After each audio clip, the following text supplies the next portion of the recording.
Un Qué placer bueno. estar aquí. Bueno, pues bueno, muy buenos días a todos. Vamos a iniciar. Tenemos ya a nuestro querido ministro aquí conectado con nosotros. Ministro, en este momento tenemos 330 personas confirmadas y sigue subiendo, así es de que el interés de oírte es inmenso. Bueno, esta es una reunión organizada con Eurocámaras, con todas las cámaras europeas, dando la importancia a lo que significa la inversión europea en Colombia y todas las relaciones bilaterales con cada uno de los países europeos. Y voy a dar un segundito la palabra a Pedro Valero como presidente de Eurocámaras para que dé un saludo a todos y ya después yo vuelvo a retomar. Pedro, adelante. Gracias, María Eugenia, por tu gestión. Doctor José Manuel, profesor, ¿cómo está?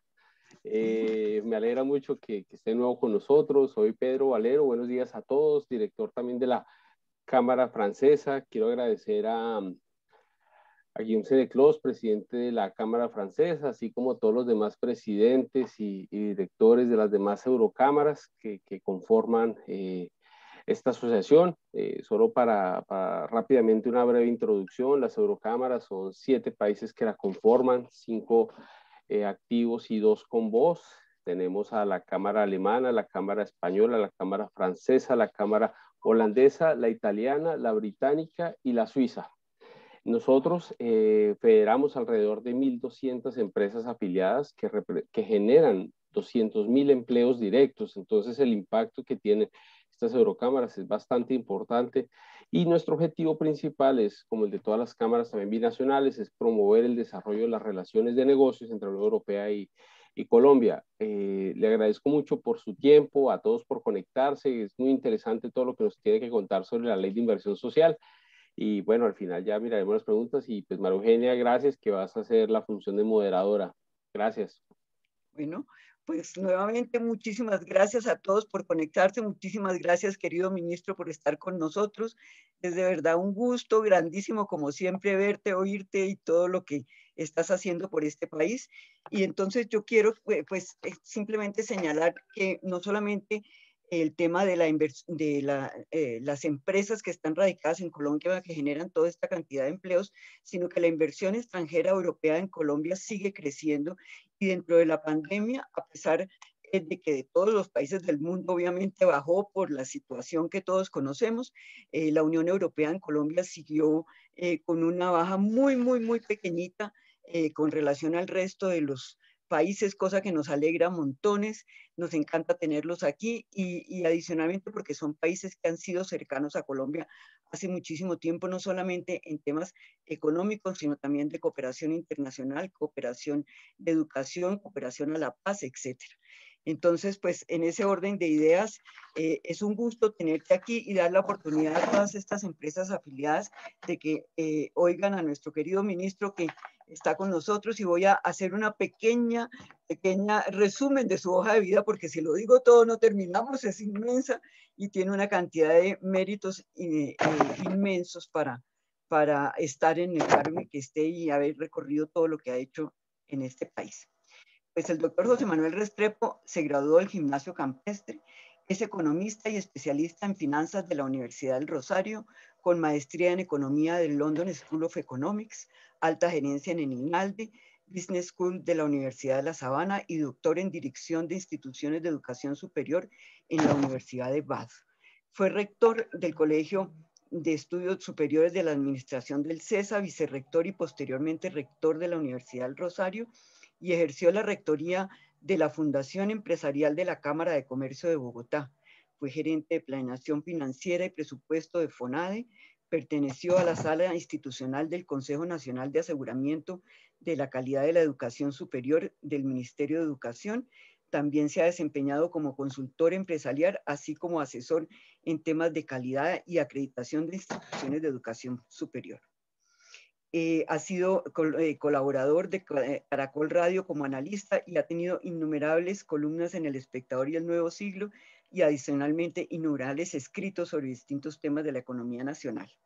Desde el 7 de agosto de 2018 asumió el cargo de ministro de Comercio, Industria y Turismo y mantuvo el cargo hasta el 3 de mayo del 21, cuando fue nombrado ministro de Hacienda y Crédito Público.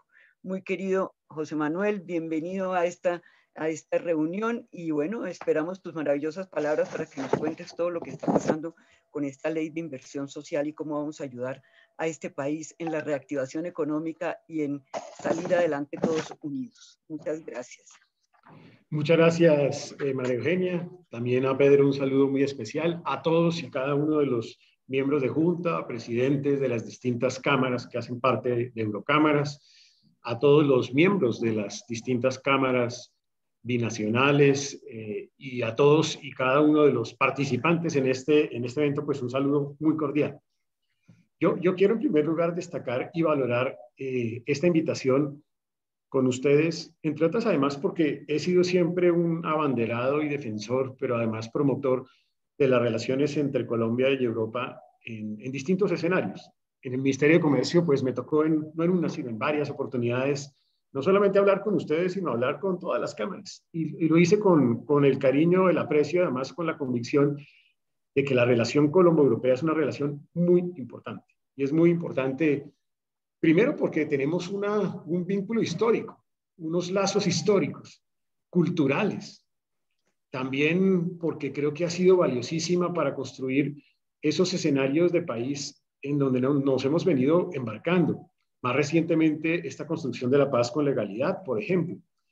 Porque ha sido muy valiosa para temas de cooperación internacional en distintos asuntos, temas de productividad, temas de formalización, temas de agro, temas de desarrollo competitivo, miles de temas en donde hemos trabajado. Y porque también ha sido y es una relación valiosa desde la perspectiva de la inversión, y aquí ver a tantos actores que tienen vínculos con estas naciones es muy importante porque demuestra el poder de la inversión. De la misma manera, porque tiene un valor para las exportaciones, para las importaciones de nuestro país. Todo esto, además del componente académico también, que ha sido prolífico con estas cámaras, pues me habla de una relación muy importante que tenemos que fortalecer, que sostener.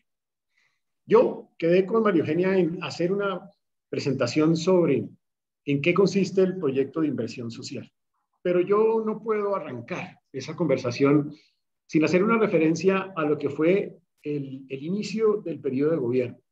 Con el presidente Iván Duque nos propusimos construir un país pro iniciativa privada, pro desarrollo de los negocios. Y fruto de eso se han venido desplegando distintas acciones. Acciones que van encaminadas a que Colombia mejore en materia competitiva, como ha venido sucediendo. Hacer un gran esfuerzo en simplificación de tantas dificultades o de trámites que se pueden generar en la dinámica productiva del país. A poder avanzar en atraer o desarrollar mecanismos o instrumentos nuevos de atracción de inversión, como se han venido desarrollando.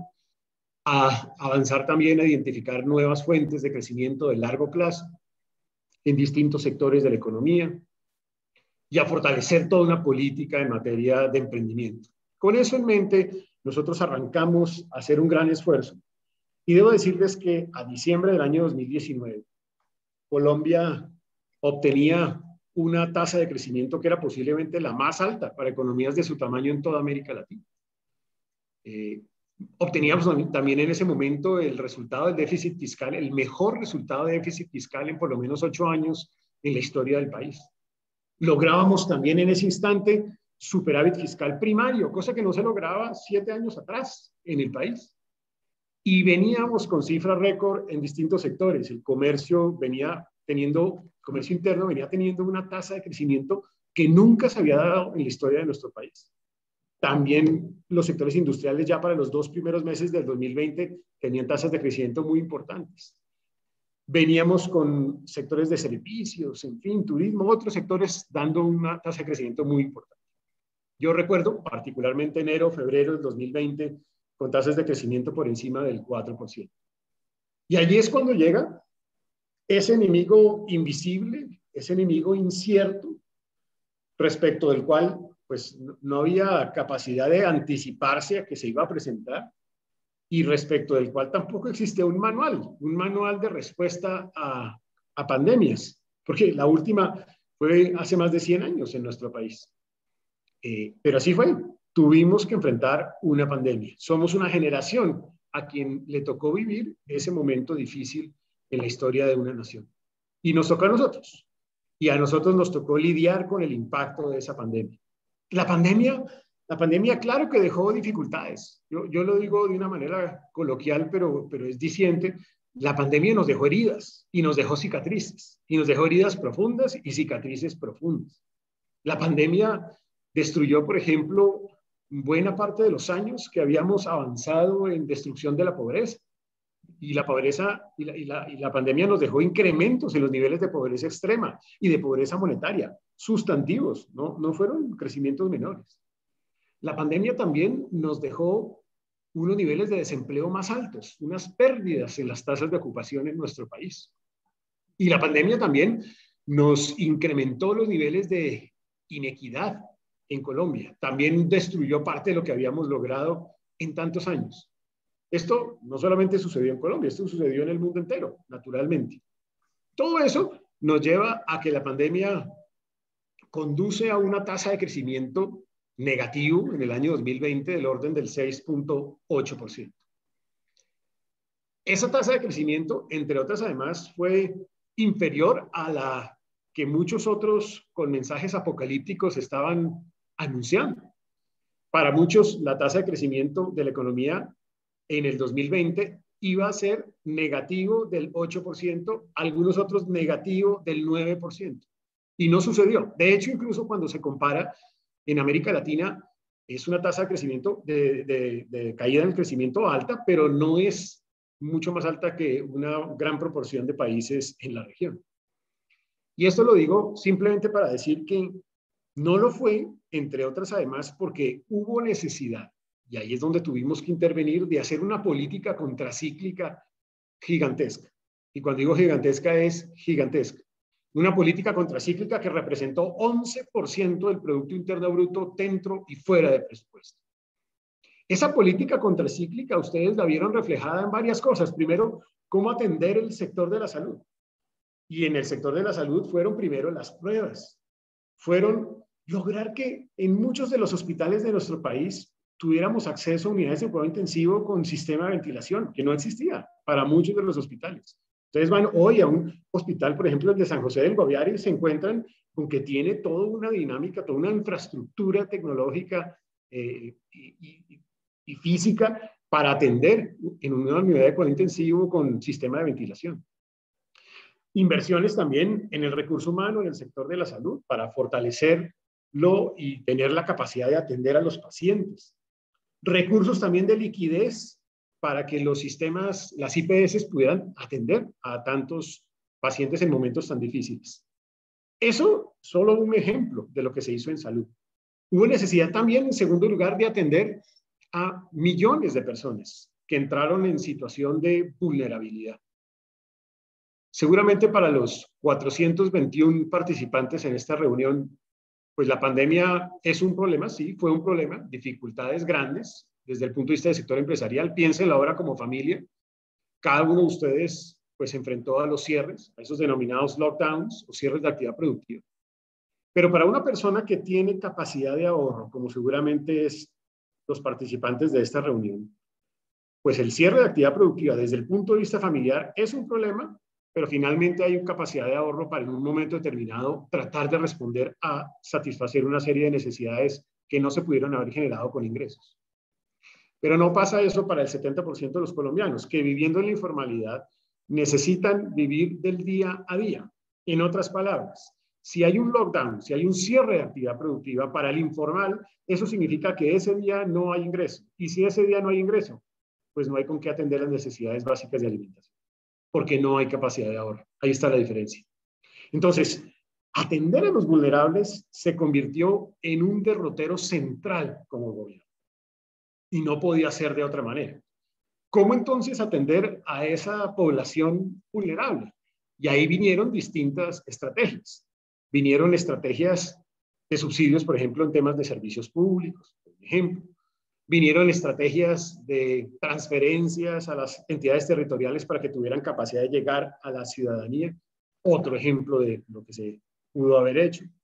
Y vinieron también esfuerzos para lograr que hubieran, llamémoslo, giros adicionales y se fortaleciesen los programas sociales que estaban vigentes en nuestro país. Y me refiero particularmente a programas sociales como Jóvenes en Acción, Familias en Acción, Adulto Mayor, programas de alimentación escolar, también los programas del ICBF, aceleración incluso en la devolución del IVA o la compensación del IVA a los más pobres, a los más vulnerables. Todo eso buscándole llegar recursos de una especie de ahorro para esas personas para que pudieran atender sus necesidades básicas. Esa fue entonces una prioridad. Y vino también la otra prioridad, cómo contener o cómo mitigar el impacto de pérdida de empleo. Y entonces en tal sentido vinieron esfuerzos como las líneas de garantía en crédito que llegaron a ser de los 90% para los sectores más afectados, algo atípico en la historia del país, un subsidio a la nómina, un subsidio que era nuevo totalmente en el país, que permitió proteger más de 4 millones de empleos en Colombia. Vinieron los esfuerzos de líneas subsidiadas de crédito, en fin, distintos tipos de esfuerzos encaminados, diferimiento de pago de impuestos, entre otros temas, encaminados a justamente mitigar el impacto de la pandemia. Yo hoy puedo decir que este esfuerzo de mitigación del 11% del PIB dentro y fuera de presupuesto tuvo un resultado. Primero, como ya lo dije, que la caída en el crecimiento no fue tan alta como muchos esperaban. Segundo, importante, para el mes de abril del 2020 perdíamos 5.4 millones de empleos. Perdíamos. Hemos recuperado hasta el último mes 4 millones de empleos. ¿Falta? Sí, falta, pero se han recuperado 4. Eso no es un tema menor, no es un tema minúsculo. Efectivamente, hubo una destrucción en la pobreza, sí, es cierto. Se generó mayores niveles de pobreza, más que destrucción, se generó mayores niveles de pobreza. ¿Y cómo se dio esa circunstancia? Pues esa circunstancia llevó a que la pobreza extrema, por ejemplo, antes de la pandemia era 9.6%, hoy es 15.1%.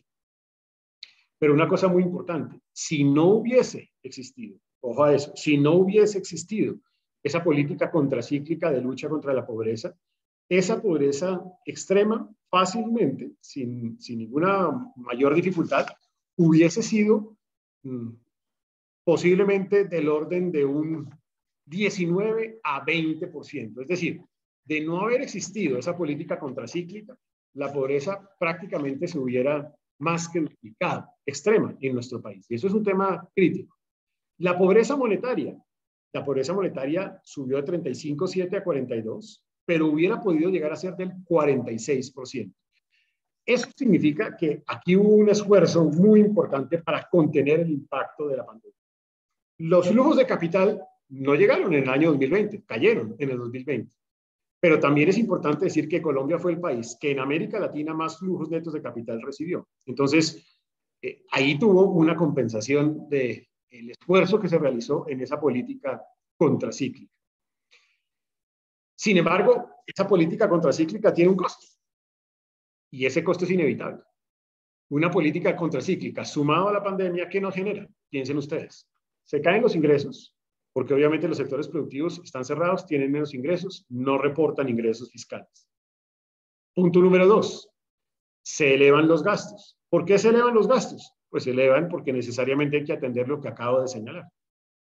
Y tercer impacto, yo lo llamo el impacto indirecto. Cae el PIB, cae el Producto Interno Bruto y eso tiene un impacto indirecto en todo, porque derivado de la caída del PIB, pues se cae en buena parte de los recursos que se generaban en la economía.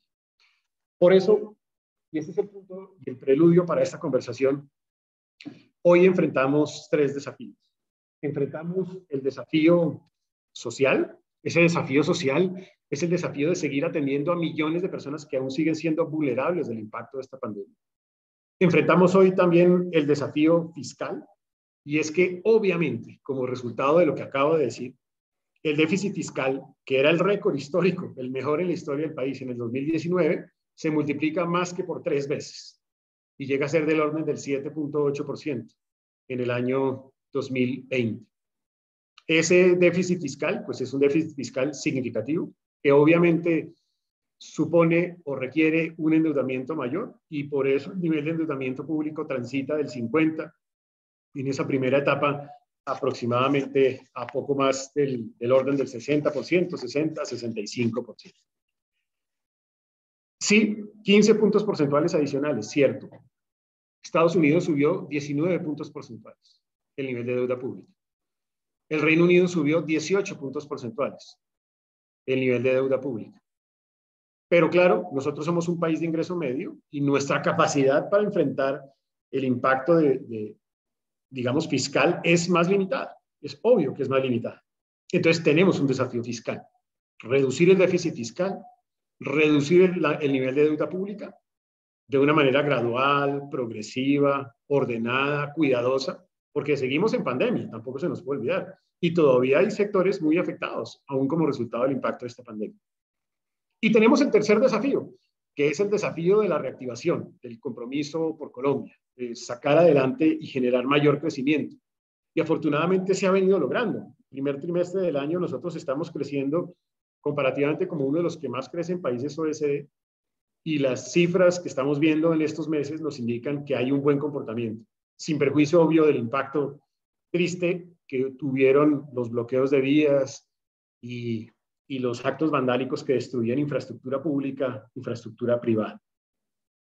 Así las cosas, el proyecto de ley de inversión social es una respuesta a ese desafío, al desafío social, al desafío fiscal y al desafío de la reactivación y el crecimiento de la economía. Tiene que responder a esos tres propósitos. Para lograrlo, ese proyecto de inversión social, pues nosotros tuvimos que hacer un esfuerzo, llamémoslo adicional. Todos ustedes conocieron la primera respuesta que buscaba generarse, que fue la denominada ley de sostenibilidad social, desarrollo sostenible social, que básicamente era la reforma tributaria que se presentó y que fue retirada en su momento, que ustedes conocen las circunstancias, conocen las razones, conocen los momentos. En aquel momento el presidente Iván Duque nos hizo un llamado a todos, y nos hizo un llamado primero a actuar con grandeza. Este es un momento donde se necesita actuar con grandeza. Segundo, nos hizo un llamado a actuar construyendo consensos. Segundo mensaje. Y tercero, nos hizo un llamado a ser solidarios. Este proyecto de iniciativa, el proyecto de inversión social que presentamos el 20 de julio al Congreso de la República, ha venido transitando y respondiendo a esos tres mensajes del presidente. En primer lugar, el llamado de grandeza a que este es un momento donde necesitamos ser absolutamente conscientes de los tres desafíos que acabo de señalar. Al consenso, porque este proyecto se ha construido en diálogos con distintos actores, de todo tipo, con actores sociales, sindicatos, líderes juveniles, partidos políticos, gremios, empresarios, actores representativos de las finanzas públicas, exministros de Hacienda, beneficiarios de los programas sociales, medios de comunicación, alcaldes, gobernadores y representantes de cada uno de ellos, entre muchos más. Simplemente pongo aquí de presente algunos. Y lo hemos hecho de esa manera porque el contexto actual requiere esa construcción de consensos. O sea, requiere el esfuerzo que hemos venido haciendo. Nosotros en este momento tenemos que ser absolutamente conscientes de que un proyecto de esta naturaleza es un proyecto que tiene que tener en consideración la capacidad de escucha y la capacidad de construir a partir de esa escucha. Consenso no significa unanimismo. Consenso significa una construcción de elementos que en común pueden sacarnos adelante. Y obviamente supone un esfuerzo que lo hicimos en foros virtuales, en las comisiones terceras y cuartas del Congreso de la República. Supone un esfuerzo también en el diálogo a nivel regional. Yo estuve en 6 regiones de Colombia, toda la región Caribe, la región del Gran Santander y Boyacá, la región también de Antioquia, eje cafetero, la región del suroccidente y pacífico de nuestro país, la región de Orinoquía, Amazonía y toda la región de Tolima y del Huila. Dialogando con todo lo que acabo de decir, con todos los actores que acabo de decir y recogiendo de ellos. Tiene también un esfuerzo de un proyecto que montamos aquí, una plataforma llamada Inversión Social, en donde recogimos las iniciativas de los ciudadanos. Miles de iniciativas nosotros recogimos. Y a partir de ahí estructuramos esta propuesta. Una propuesta que además la incorporamos en líneas preliminares en el marco fiscal de mediano plazo. Y una propuesta que tiene como propósito central hacer inversión social. Mucha gente me dice, pero ¿por qué llama un proyecto de inversión social y no una reforma tributaria? Hombre, llámelo como ustedes quieran, es un poco mi respuesta. Pero para mí sí es muy importante insistir en que este es un proyecto que tiene como centro de atención la inversión social. Es más, si quieren, y así se lo dije a un medio de comunicación, si ustedes prefieren llamarlo un proyecto de reforma tributaria, pues llámelo así, pero dígale a continuación, es una reforma tributaria con corazón en lo social. Véalo de esa manera. ¿Y por qué digo que tiene corazón y centro de atención la inversión social? Porque así debe ser.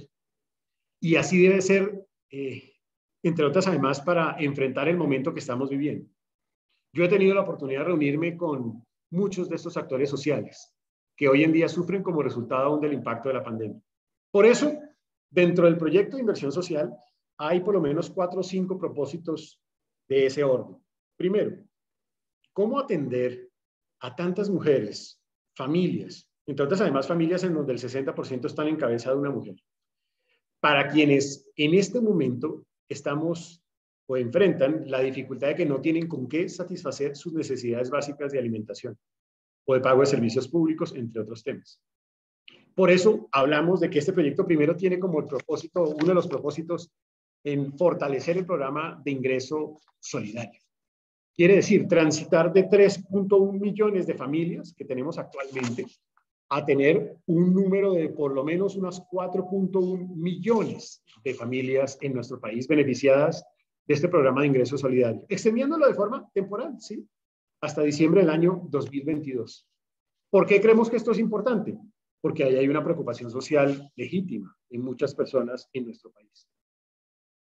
Estamos hablando de que con esto podemos beneficiar aproximadamente a cerca de 12 a 15 millones de colombianos con este esfuerzo.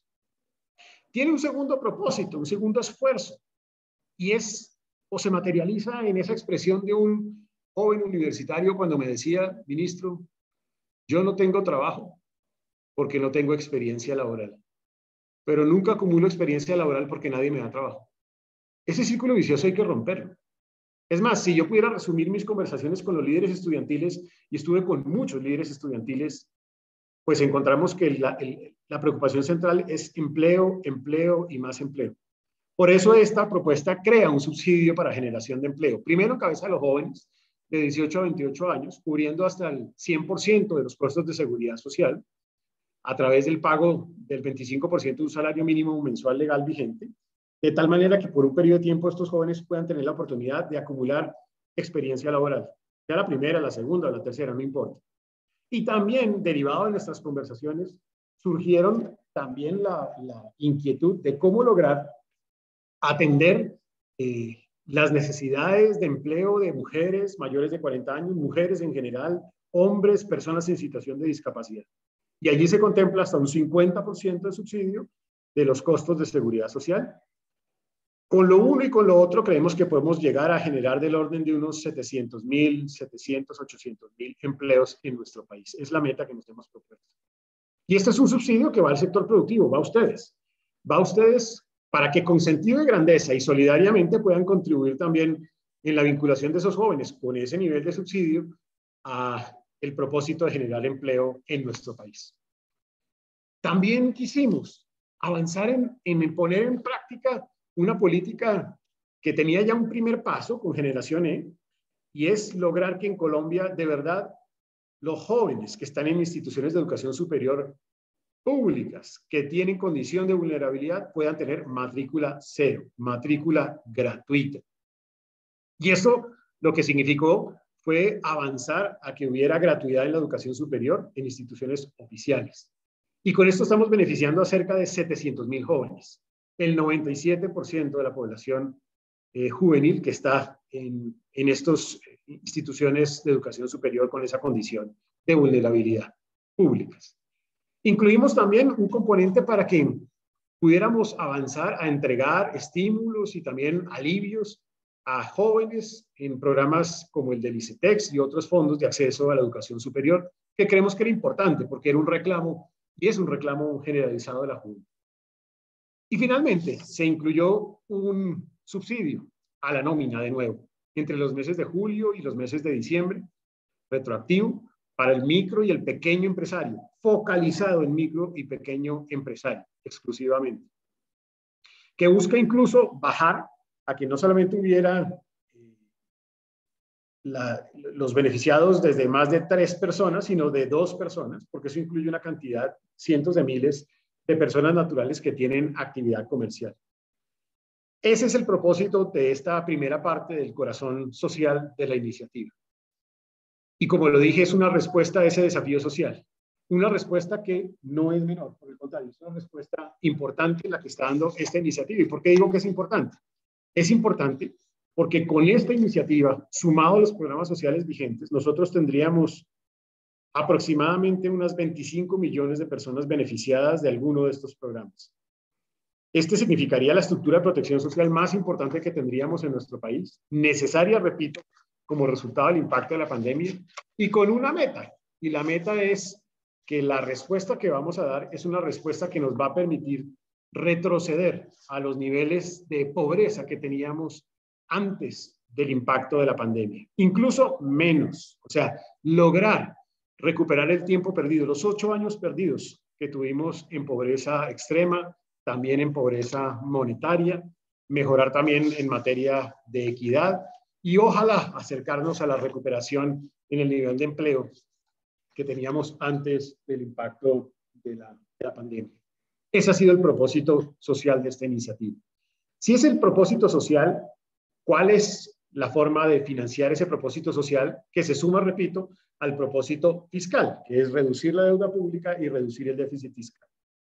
Vienen las fuentes de esta iniciativa. La primera de las fuentes tuvo y tenía que ser un ejemplo de gobierno. El gobierno tenía que hacer un gran esfuerzo desde el punto de vista de dar ejemplo.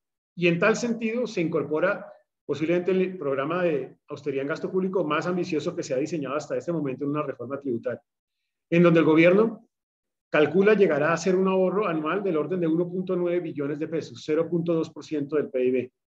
Un esfuerzo que es difícil, sobre todo cuando el 80 o más por ciento del presupuesto nacional tiene inflexibilidades a la baja, porque viene de sentencias judiciales o de razones constitucionales, entre otras razones. Y entonces, ¿qué incluimos allí? Tomamos la decisión de incluir una limitación al crecimiento de la burocracia para que no exceda el crecimiento de inflación, sostenga capacidad adquisitiva sí de los trabajadores, se restrinjan los cambios de estructura o de plantas de personal, se optimice el pago de horas extras, se congelen vacantes en el sector público, en el gobierno central, y avancemos en otros elementos también novedosos. Controlar, por ejemplo, el crecimiento en adquisición de bienes y servicios para que no superen la inflación en los próximos 10 años. Ese es un esfuerzo gigantesco como gobierno. Ir avanzando a que logremos una reducción del 50%, o sea, ahorros del 50% en gastos de viáticos, papelería, impresión, publicidad, vehículos, combustibles. Reducirlos a la mitad en un periodo de tiempo.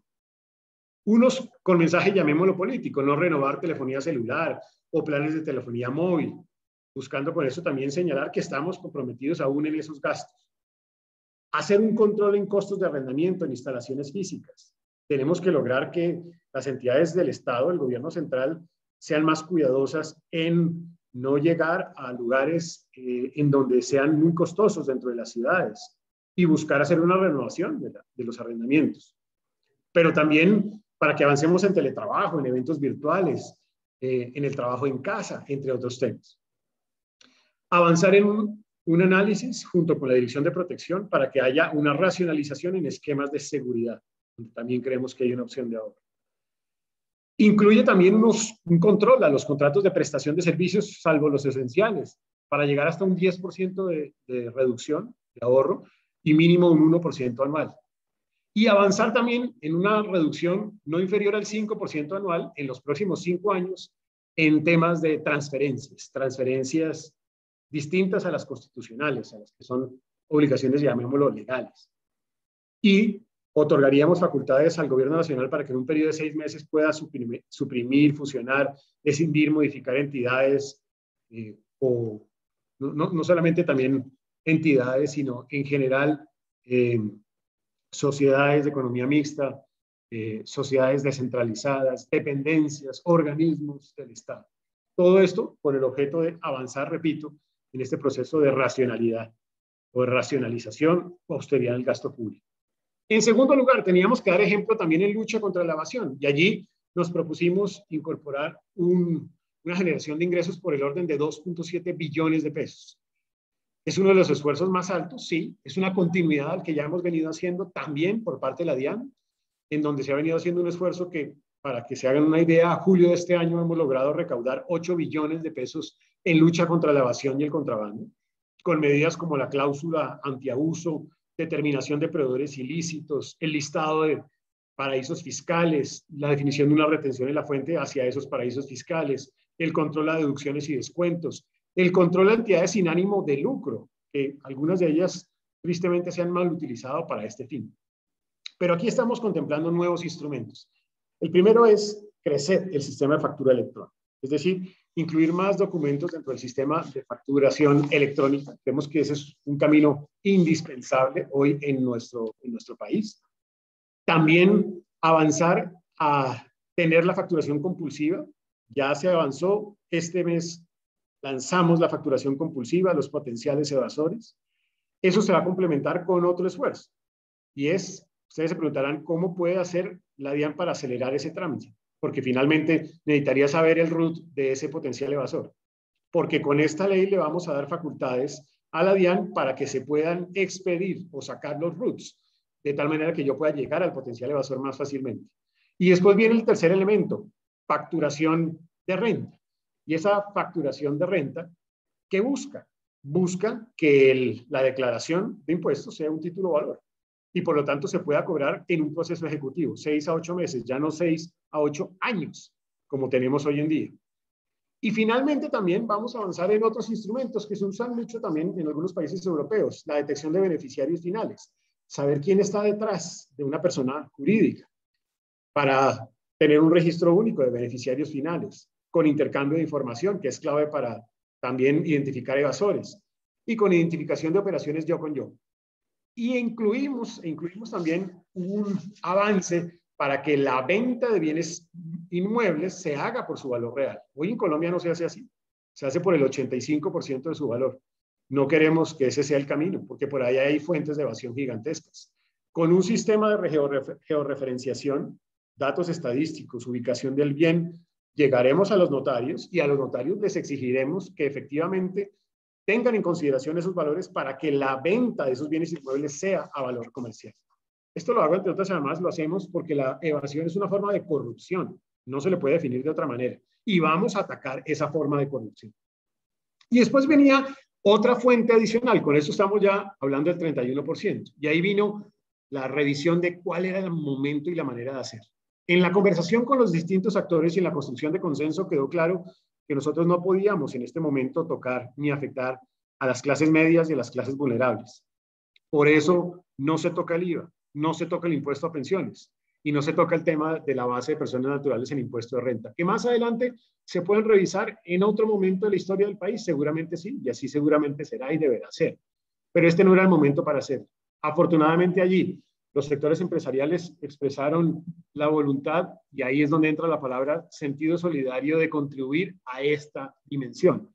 Y por eso, recogiendo parte de los planteamientos de distintos gremios, la Asociación Nacional de Empresarios, por ejemplo, el Consejo Gremial y muchos más, se acudió, en primer lugar, a fortalecer lo que ya dije, austeridad y lucha contra la evasión, y a desmontar parte de los beneficios de la Ley de Crecimiento del 2019, no porque no fueran buenos, porque daban resultados, sino porque era indispensable acceder a algunos de ellos para poder financiar esta necesidad. Uno de ellos, el tema del ICA. No se avanza al 100% de descuento del ICA en el impuesto de renta, sino se deja en el 50%, que de hecho es mucho mejor de lo que teníamos en el 18. El 18 era deducible, pero no descontable. En segundo lugar, no se hace la reducción que se tenía previsto en la tarifa corporativa, sino que se establece una tarifa corporativa del orden del 35%. Esa tarifa corporativa se establece como camino también para generar esa fuente de ingresos. Se fija también una sobretasa al sector financiero de 3 puntos porcentuales por encima de la tarifa corporativa.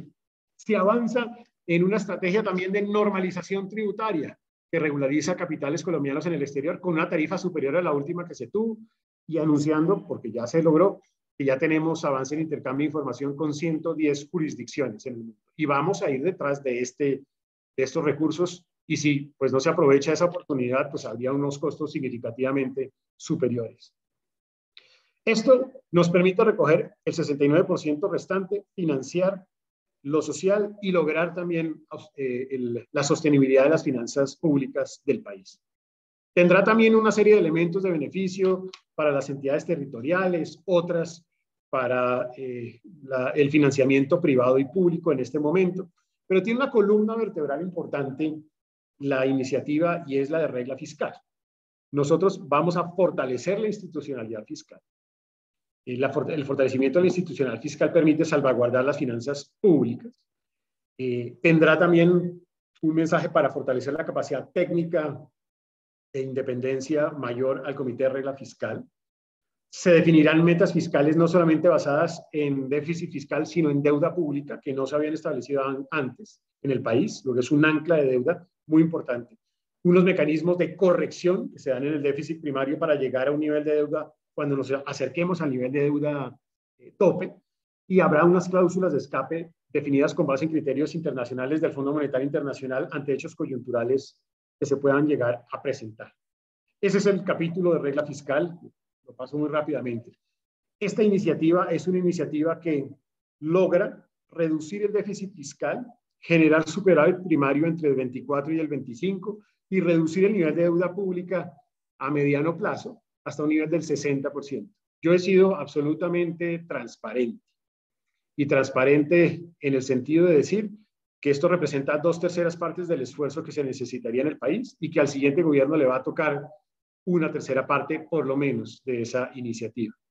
Luego, aquí hay un primer paso que es importante, es un primer paso necesario, y es un primer paso que pretende responder a lo social que sigue estando vigente, del cual no nos podemos eximir, y simultáneamente a la sostenibilidad de las finanzas públicas que necesita hoy el país frente a los mercados internacionales y a los mercados nacionales. De nuevo, la iniciativa, y cierro simplemente diciendo eso, la iniciativa se construyó con sentido de grandeza, se construyó con sentido también de solidaridad y se construyó también con sentido de consenso. ¿Habrán muchas más otras iniciativas? Seguramente sí. Yo no entro en esa discusión. ¿Habrán muchas más propuestas? Sí, seguramente sí. Cada ciudadano puede tener una propuesta distinta. Toda propuesta tributaria siempre tiene su propia antipatía propia de ser un tributo. Y la tributación pues tiene esa característica. Pero se ha construido con el interés genuino de acertar en lo social, en lo fiscal y en la reactivación y el crecimiento de la economía, que es posiblemente uno de los caminos centrales de lo que viene a continuación. Con esto, de pronto, tenemos unos minutos para algunos comentarios. Sí. Bueno, pues, ministro, de verdad que muchísimas gracias. Yo no sé cuál de todos los puntos que ha mencionado es más importante que el otro, porque todos y cada uno van a solucionar, o por lo menos van a aportar una gran solución, digamos que tal vez no total, pues porque las necesidades son infinitas, pero sí de una forma importante a estadísticas que hemos tenido durante años, como por ejemplo el tema de inequidad en Colombia, que ha sido siempre llamativo, donde no hemos estado en las mejores posiciones, sino totalmente en los últimos lugares, cosa que de una u otra forma podemos ayudar en este tema, pero adicionalmente con los temas de evasión, con los temas y todos y cada uno de los temas que mencionó, y el tema de educación. Y educación porque yo sí pienso, y creo que todos estamos de acuerdo, que la educación es el camino para salir adelante. Y entonces, en esta gran ayuda que está dando el gobierno a que todos estudiemos desde muy jóvenes y que además puedan acceder a trabajos una vez terminen sus carreras, es algo maravilloso. Yo tengo un par de personas que han pedido la palabra hace mucho rato, y entre esas, uno al que quiero darla inmediatamente es a Carlos Mario Giraldo, presidente de la Organización del Éxito, quien desde que supo de esta conversación con Eurocámaras manifestó su interés de comentar algunos temas importantes y de dar apoyo a todo lo que se viene haciendo. Carlos Mario, tienes la palabra. Muchas gracias, María Eugenia, y a Pedro también. Señor ministro, muchas gracias por su presentación y por lo que está haciendo por este país y por este proceso amplio de escucha y de consenso con el que se ha construido este proyecto, que creo ha recibido una acogida muy importante en el país y va a ser aprobado.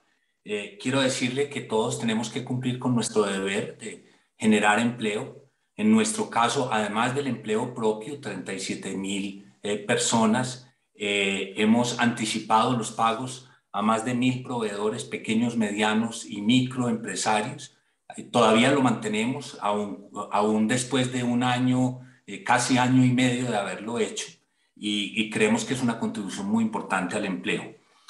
Quiero destacar dentro de lo que usted dice el valor de lo simple, y es haber hecho una propuesta corta con los puntos fundamentales, el valor de la solidaridad del sector privado. Yo particularmente participé en algunas de esas reuniones en donde el sector privado está haciendo un esfuerzo importante, pero que también es proporcional a las utilidades que cada uno genere.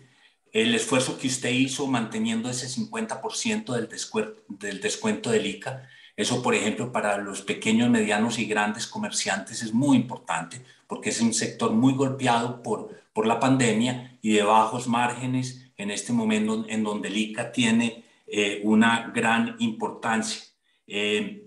Reiterarle nuestro apoyo, reiterar que además esto tiene un contenido de austeridad del Estado y de control contra la elusión y la evasión muy importante, como usted lo anota, y la verdad, reiterar otra cosa, y es el proceso de consenso que se hizo regionalmente. Esto no se hizo solo en la capital, sino que se hizo con los viajes suyos y las reuniones en las distintas regiones del país. Vamos para adelante y cuente con nuestro apoyo. Muchas gracias, Carlos Mario. Y muchas gracias de verdad por tu mensaje. Cosas muy importantes que tú ahí estás señalando. Uno es ese hecho de haber sostenido el descuento al 50 del ICA. Sí es muy importante para mucho tendero, para mucho micronegocio, microempresario y pequeño empresario. Y sí hemos tratado de que la iniciativa sea simple porque era la manera de lograr un mejor tránsito en el Congreso de la República. Tiene 35 artículos. La propuesta que se frustró tenía 170 artículos. O sea, es una diferencia sustantiva. Claro que uno puede meter muchos más artículos, pues sí, seguramente sí.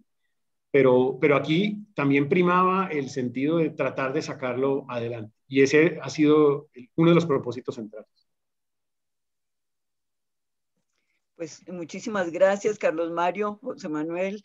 Y tenemos otra persona que también ha pedido la palabra hace mucho rato, y es el doctor Antonio Núñez, presidente de Nestlé.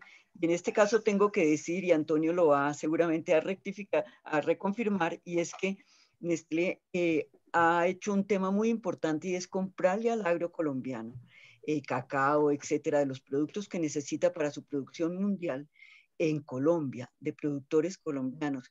Y por eso me parece muy importante todo lo que vienen haciendo. Antonio, tienes la palabra. Pues muchas gracias. En primer lugar, muchas gracias, señor ministro, por este espacio. Creo que ha sido una excelente explicación de un contexto y de una propuesta que personalmente y como compañía creemos que es extremadamente pragmática y que se adapta realmente a las necesidades que en este momento tenemos en Colombia.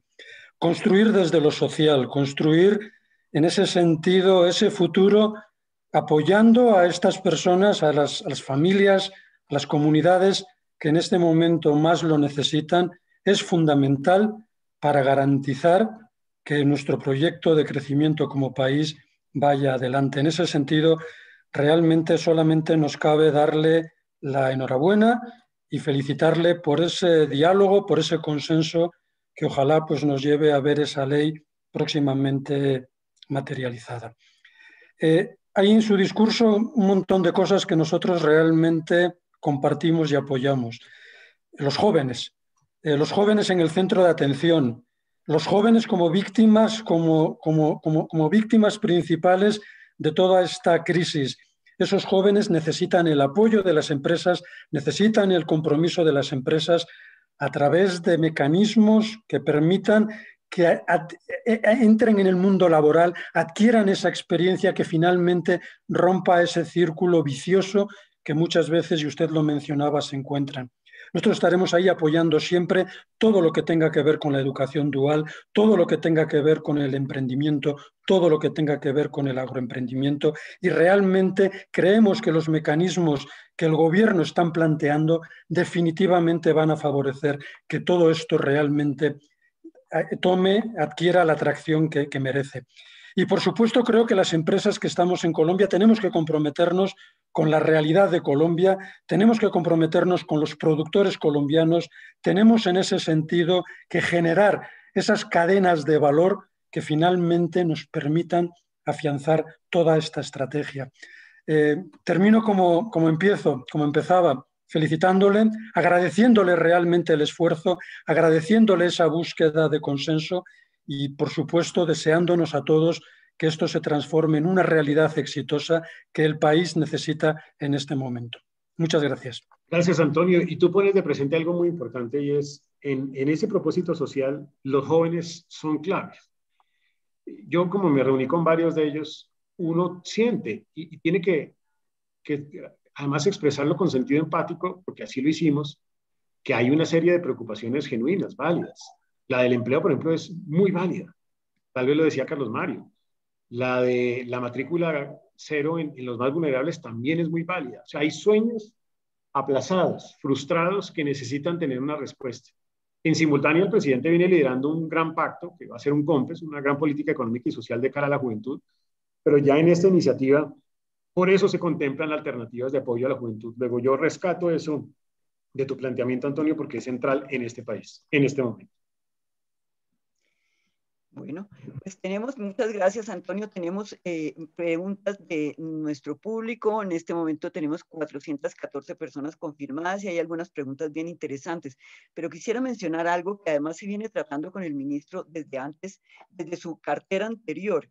Es todo el tema del emprendimiento y el emprendimiento para las mujeres, para el apoyo a las mujeres que se dio en la ley de emprendimiento. Y eso es algo bien interesante porque muchísimas familias colombianas tienen en cabeza a mujeres que tenían inconvenientes en inclusión financiera, que han tenido inconvenientes en acceder a créditos, etcétera. Y este tema en la ley de emprendimiento pues se ha subsanado en una parte. Tenemos una pregunta del público de Adriana Senior, que es la presidente de la corporación de la CCI, y quisiera darle la palabra a Adriana, si quieres, por favor, preguntar lo que vienes preguntando en el chat.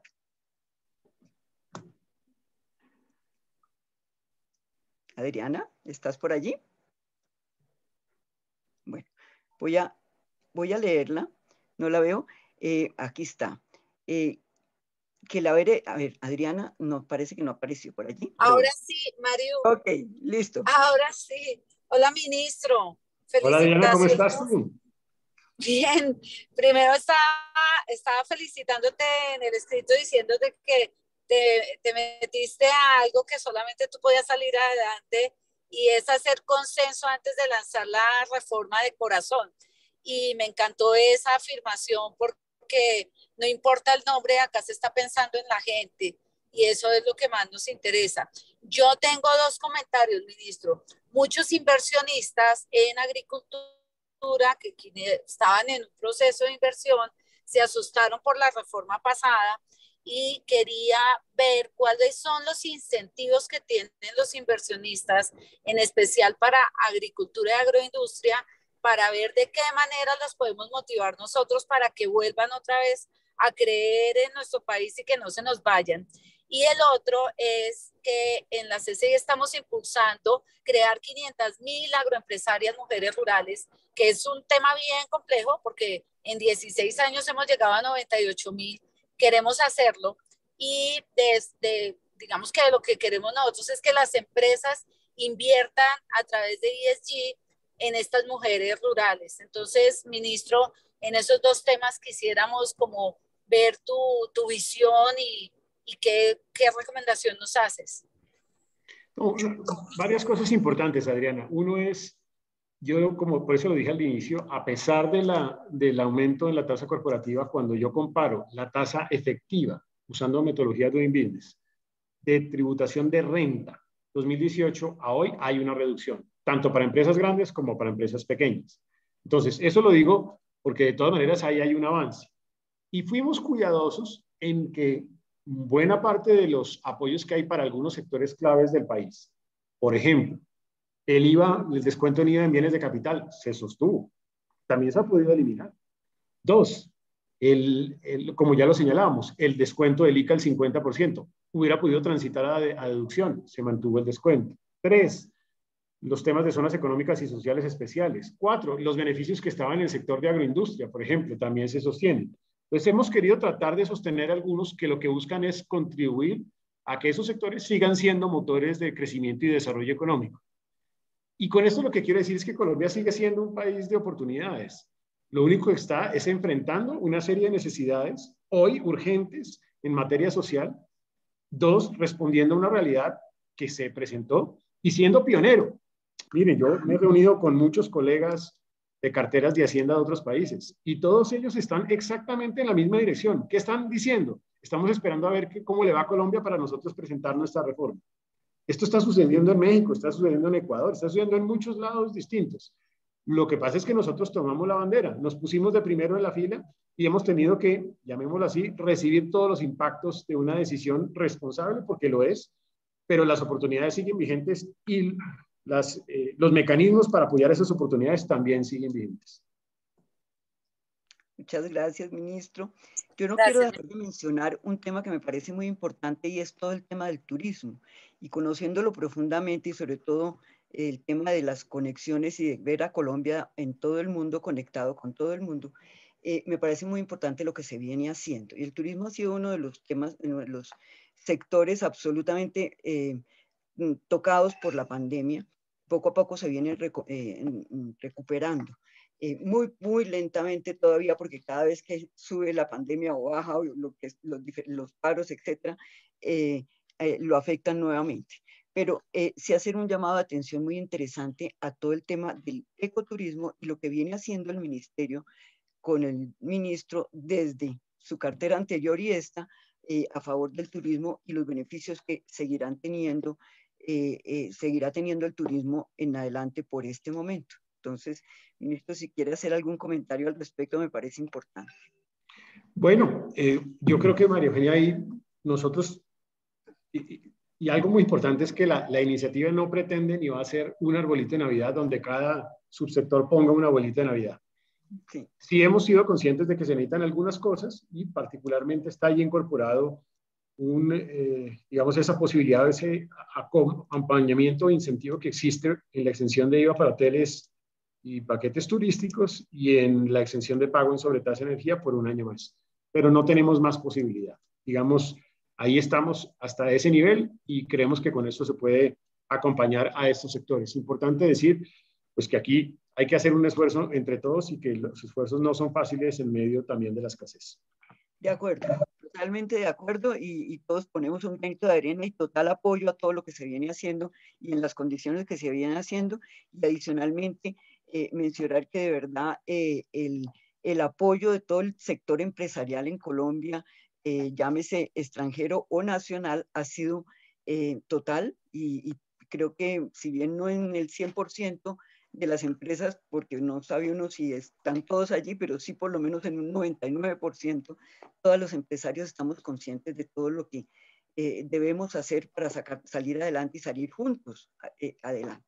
En la medida en que nos unamos y solucionemos problemas que conocemos, pues será ideal. Y esta reforma y esta reforma de inversión social realmente nos da esa pauta para poder hacerlo.